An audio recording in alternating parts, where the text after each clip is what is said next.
Hey everyone, Will here. So for today's video, we are going to be analyzing the third presidential election in American history.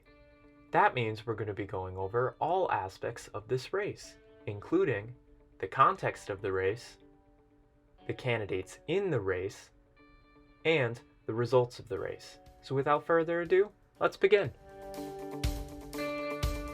So the third presidential election in American history took place from November 4th, 1796 to December 7th, 1796, making the election itself span over the course of 33 consecutive days. Similar to the previous two presidential elections in American history, the telegraph was still not invented yet, which made it very difficult to transmit information across the country effectively. So the third presidential election in American history was the first presidential election in which George Washington was not on the ballot. Stepping down as president after serving two consecutive four-year terms, George Washington set a term limit precedent that would last until 1940, when incumbent President Franklin Delano Roosevelt won a third term in office. George Washington's absence in this election presented a major opportunity for ambitious politicians. Both the Federalist Party and Democratic-Republican Party attempted to take control of the White House.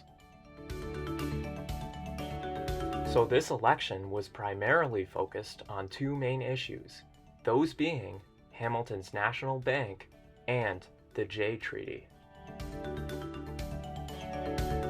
So under the Washington administration, Vice President John Adams supported Treasury Secretary Alexander Hamilton's famous plan to establish a national bank in Philadelphia, Pennsylvania. Now at this time, this plan was highly controversial. Many Democratic Republicans viewed this plan as unconstitutional, since the Constitution did not explicitly give Congress the power to charter a bank in Article 1, Section 8, in any of the written clauses. The Federalists, however, believed that the power to charter a national bank existed within the sweeping clause. The sweeping clause stated that the government can create whatever is necessary and proper to achieve its ends. Federalists believed that a national bank was necessary and proper to help the U.S. alleviate Revolutionary War debts and establish national credit.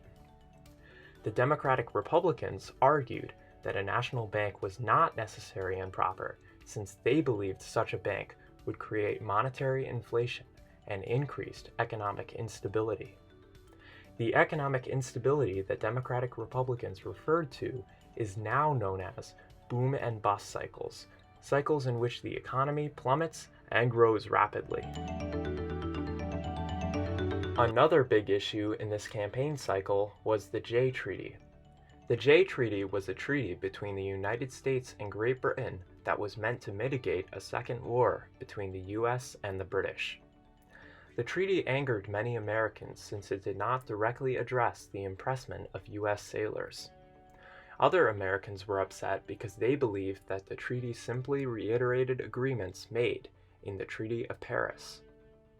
Many Americans viewed the British monarchy as the chief threat to the values of the United States.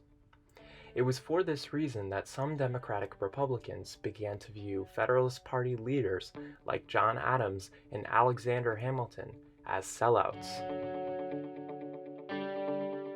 The establishment of the First National Bank and the Jay Treaty caused heightened tensions between the Democratic Republicans and the Federalists. This led to an extremely polarizing election.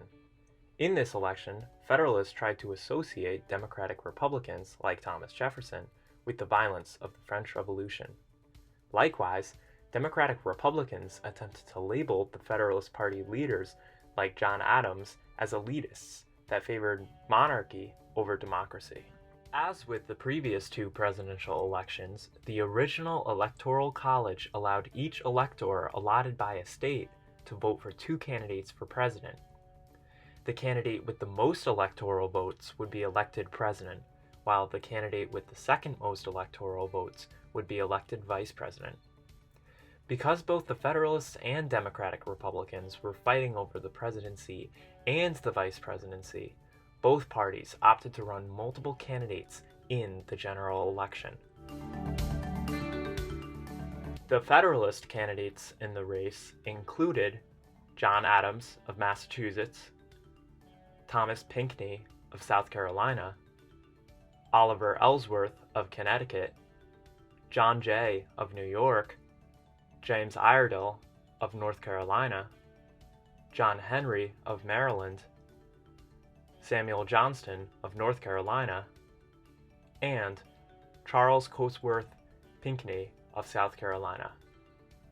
The Democratic-Republican candidates in the race included Thomas Jefferson of Virginia, Aaron Burr of New York, Samuel Adams of Massachusetts, and George Clinton of New York. Interestingly enough, this is the only presidential election in American history where two brothers openly ran against each other for president, the two brothers being Thomas Pinckney and Charles Cotesworth Pinckney, both of the Federalist Party.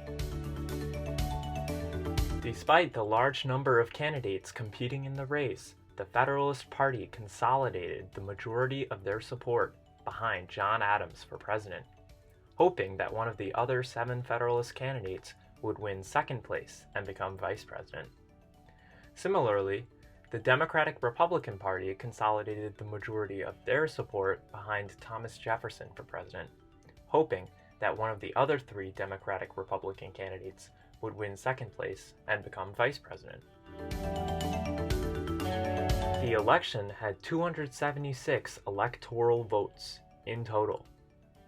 This was also the first presidential election in which Tennessee casted electoral votes.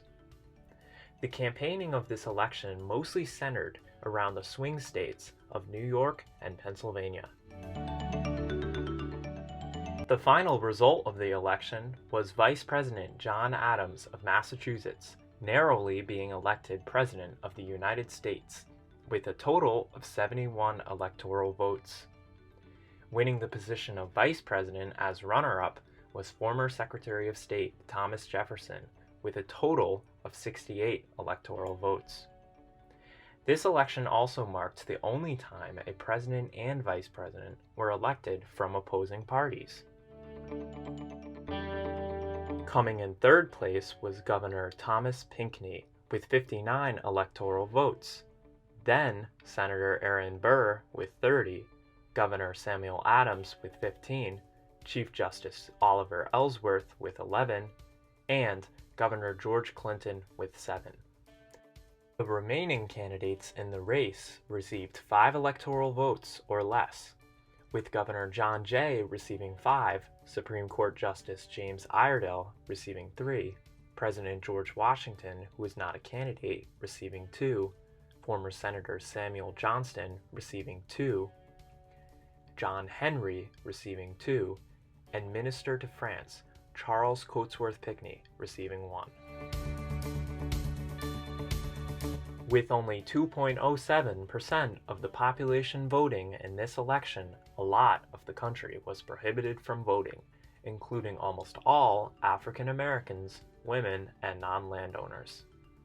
At the same time, only 9 of the 16 states in the U.S. used any form of popular vote for selecting electors. Thank you for checking out our video. If you enjoyed this video, please leave a like, comment, and subscribe for more additional content.